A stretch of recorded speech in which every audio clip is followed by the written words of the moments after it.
ব্যবসা করতে গিয়ে হলেন মিশনারি। তারিক ইবনে আবদুল্লাহ একটি স্মৃতিকথা। আমি একদিন মক্কার মাজাজ নামক বাজারে দাঁড়িয়ে আছি।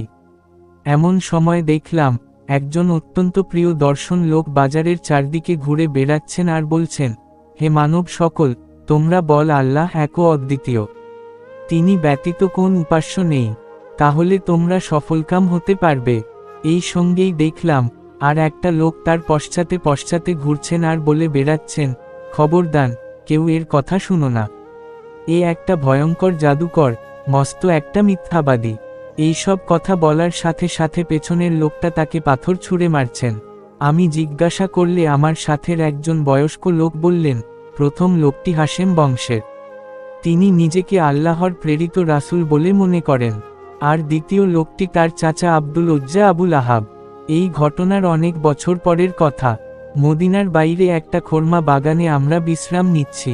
আমরা খেজুর কিনতে মদিনায় এসেছি। আমরা যখন বাগানে বিশ্রামরত, তখন একজন লোক এসে আমাদের সালাম দিল। তার পরনে তহবন্দ এবং গায়ে চাদর। তিনি আমাদের পরিচয় জিজ্ঞাসা করলেন। তার কণ্ঠে খুবই মধুর। আমাদের সাথে একটা লাল রঙের উট ছিল। পরিচয় জিজ্ঞাসার পর তিনি লাল উটটি আমরা বিক্রি করব কিনা, কত দাম জিজ্ঞাসা করলেন। বললাম, এত মন খেজুর পেলে উটটা আমরা বিক্রি করতে পারি। তিনি কোন প্রকার দর কষাকষি না করে আমাদের দাবিকৃত মূল্যে উট কিনতে রাজি হলেন এবং উটের দড়ি ধরে টেনে উট নিয়ে চললেন নগরীর দিকে। তিনি চলে যাবার পর আমাদের চেতনা হলো যে, এ কি করলাম আমরা? দাম না নিয়ে একজন অপরিচিত লোককে উট নিয়ে যেতে দিলাম। আমাদের সাথে একজন বৃদ্ধ ছিলেন। তিনি বললেন, চিন্তা করো না।